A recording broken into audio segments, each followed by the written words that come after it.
ఏదైతే GO number 97 ద్వారా శక్తి scheme తెచ్చిందో ఆ శక్తి స్కీమ్ ని వెంటనే రద్దు చేసి పాత విధానం ఏదైతే ఎస్బిటి ఉందో ఆ విద్యా విధానాన్ని కొనసాగించి పాలిటెక్నిక్ విద్యార్థుల భవిష్యత్తు కాపాడాలని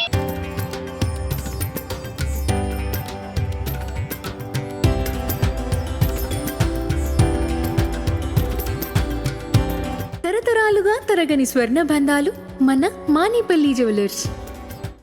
వారికి ఉన్నత విద్య చదువుకునే అవకాశం కల్పించాలని, లేని పక్షంలో బీజేవైఎం ఆధ్వర్యంలో ఉద్యమం ఇంకా మరింత విస్తృతం చేసి విద్యార్థుల న్యాయం జరిగే వరకు పోరాటం చేస్తామని తెలియజేస్తున్నాం.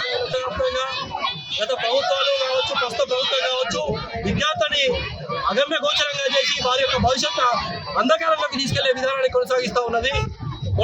ఇప్పటి వరకు కూడా ఫీజు రియంబర్స్మెంట్ స్కాలర్షిప్ ఇవ్వకుండా ఒక రకమైన దోపిడీ చేస్తూ విద్యార్థులని అరిగోస పెడుతున్నటువంటి కాంగ్రెస్ ప్రభుత్వం ప్రస్తుతం ఈ శక్తి స్కీమ్ తీసుకొచ్చి పాలిటెక్నిక్ విద్యార్థులు హయ్యర్ ఎడ్యుకేషన్ వెళ్లకుండా వారి జీవితాన్ని అగమ్య గోచరంగా చేసి అంధకారంలోకి వెళ్లే దిశగా ప్రయత్నం చేస్తూ ఉన్నది.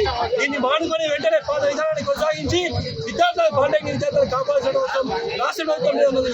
లేకుంటే భారతీయ జనతా యువ మోర్చా, భారతీయ జనతా పార్టీ రాష్ట్ర వ్యాప్తంగా పెద్ద ఎత్తున ఉద్యమం చేసి మీ ప్రభుత్వం మీద వంచైనా సరే, గద్దె దించైనా సరే పాలిటెక్నిక్ విద్యార్థులకు అండగా ఉంటామని చెప్పి తెలియజేయడం జరుగుతుంది.